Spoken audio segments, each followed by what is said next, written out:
Welcome to the HyperFast Show. I am here with Roland Frasier. And Roland, I am so appreciative of your mentorship, of you being there to support me through a time that I went through last year when I was doing an event.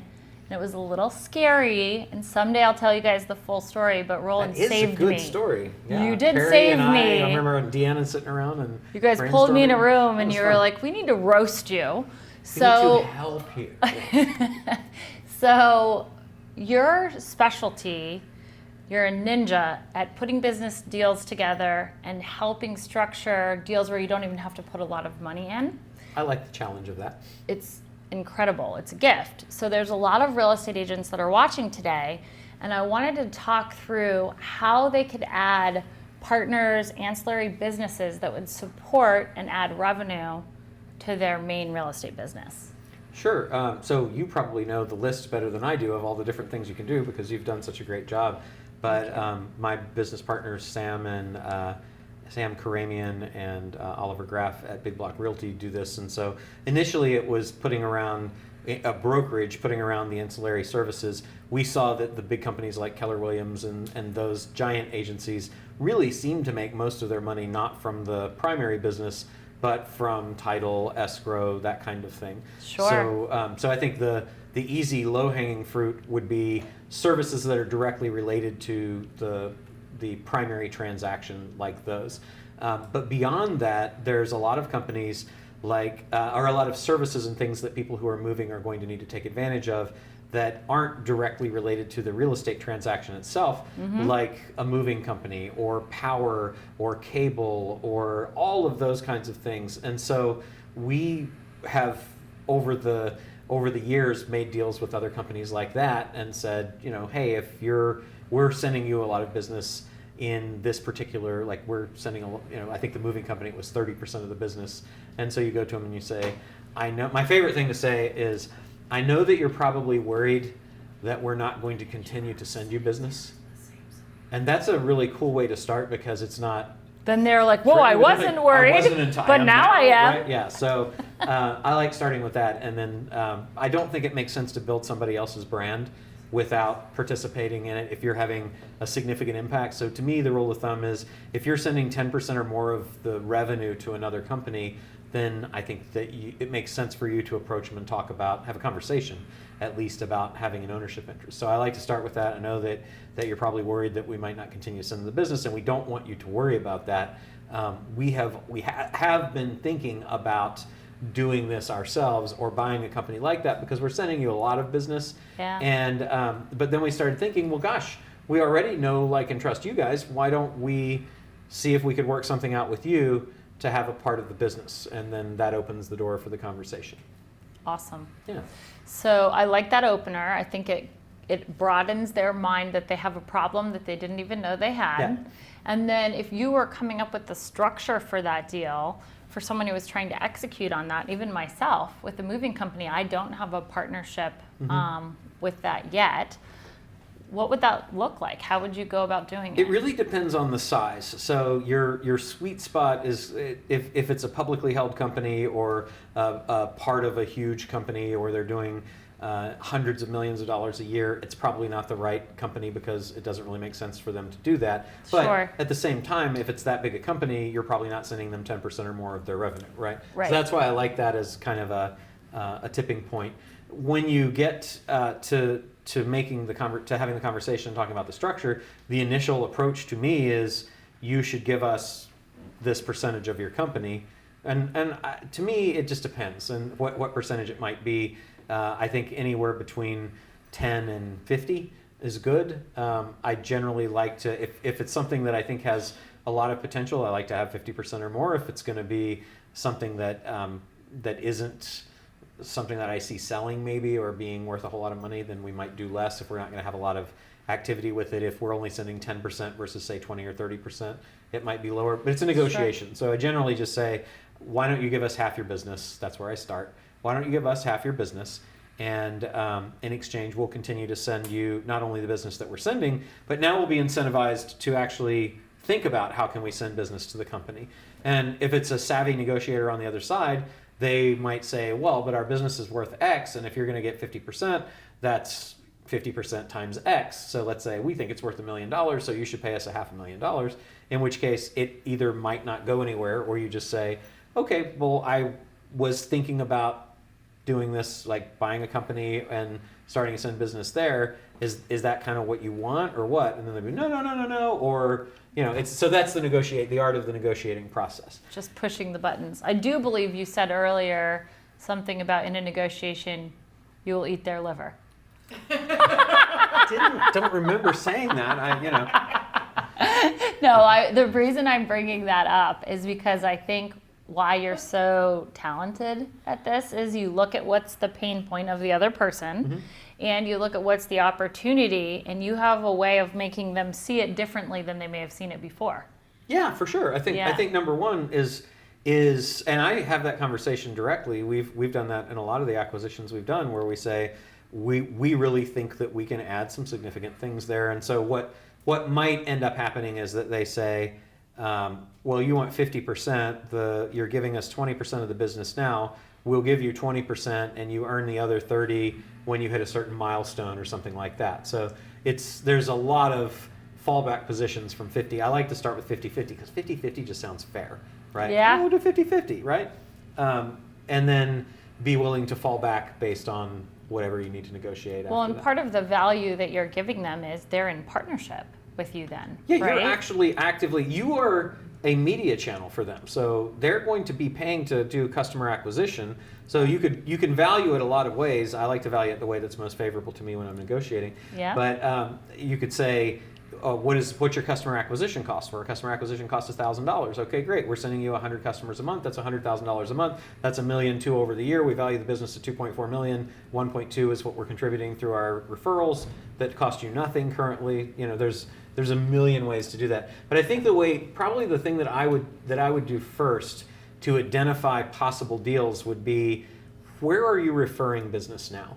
Just make a list of every referral that you make, and then that's your initial brainstorming list of people you already have a relationship with that makes sense to consider approaching and having the conversation with. And we've found a long, I think it's like 34 or 35 different things that we've got now. Well, and one nugget I just took from this conversation is, if you're doing business with a brand that you're not likely to hit that 10%, it's time to make an adjustment to that relationship. I think it is, because there's too much opportunity, and they're probably taking it for granted. Right now, as a matter of fact, most of them are taking it for granted, and it kind of lights them up of thinking, what's the give back? And now maybe if it's a bigger company and they have the ability to cross-refer back to you, then you can have that conversation. I'd like to continue to do this, but I'm going to need you to step up your, how can we work together to integrate me more in my company, more into your business, like I've done for you, right? So you're then back on reciprocity.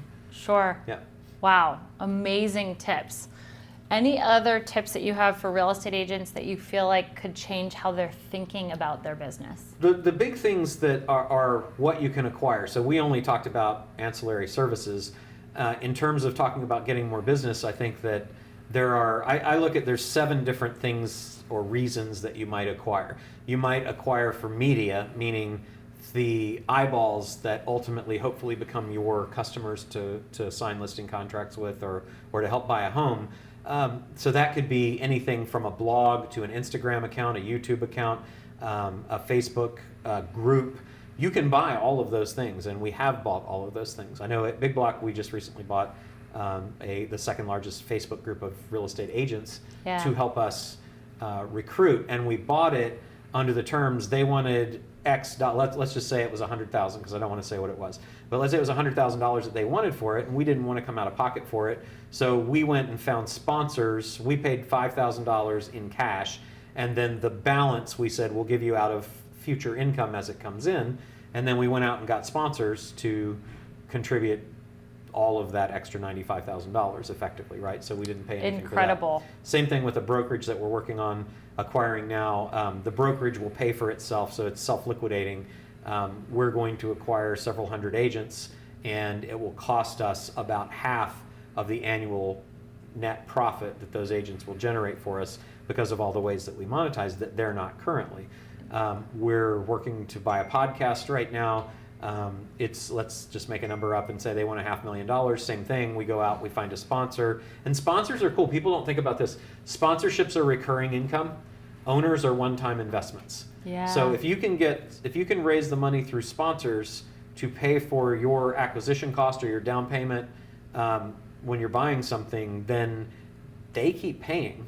And they don't own, whereas owners pay one time and they own forever. It's just cash, right? Yeah. So that's I think a really important thing. So that's media. You can also acquire for team. So we were going to go into a software app development mode at one of our companies, and we found a company that already had the software development team because we didn't know how to create one, and we were able to acquire that. That's another reason. So if maybe there's somebody that has great transaction processors or great, is it ISAs or whatever? Yes. I don't know the lingo, but somebody that's got a good system already that has people in it, you can acquire the people when you acquire the company. You can acquire because they have products or services that they're selling to your company. You can acquire because they're direct competitors. You can acquire because you're consolidating the supply chain. In real estate, maybe it would be that you were going to buy a developer so that you could sell a bunch of houses, and then you have the margin on the house building plus the margin on the house selling. And then last but not least would be intellectual property. So if there was content, like for us, media and content can be one and the same, but there might just simply be straight amounts of content. We have an OSHA certification company that we have a partner in, and we have these programs that help people to comply with OSHA. And so we are in the process of acquiring a bunch of content that's been produced by a college that we can then sell to our customers. So there's those 7 things. I think thinking about those 7 different types of acquisition vehicles, and then there's 8 or 10 different ways to pay no money down for them or have them finance themselves. It's kind of fun. It's incredible. So what blew my mind, if you caught what he just said about putting $5,000 down, how many eyeballs, that $5,000 that you paid, how many eyeballs were in that group? It's I think it's about, we've built it up a little bit, it's about 70,000 now. 70,000 people that are actively engaged. I actually participate and I'm an active member in that group, and a lot of you are too. So, and if you're not, is it okay if we tell them? Yeah, sure.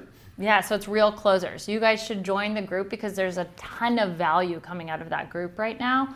And then the sponsors, they're just high-fiving you. They're excited about it. Yeah. So what blew my mind is I would have never thought of that, right? Until you talked to me about structuring deals, now all of a sudden it's really interesting to think about how many opportunities there are out there where I could buy something and have continual cash flow with very little or no money down. And you can buy with to not come out of pocket to me is fun. And so if there's assets that are borrowable on, and there are lots of those things, then you can borrow on the assets. You can do seller financing just like you would with real estate. You can bring in partners. You can bring in, we do a lot of non-competitive partners if we can't sell it through a sponsor.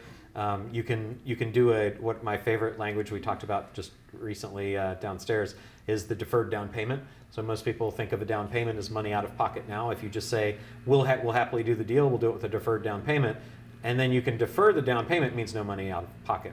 That's what deferred down payment means, no money down. We'll do a deferred down payment, meaning we'll make the down payment later in time based either on an event, which might be money in or sponsors or performance levels that you want it to hit.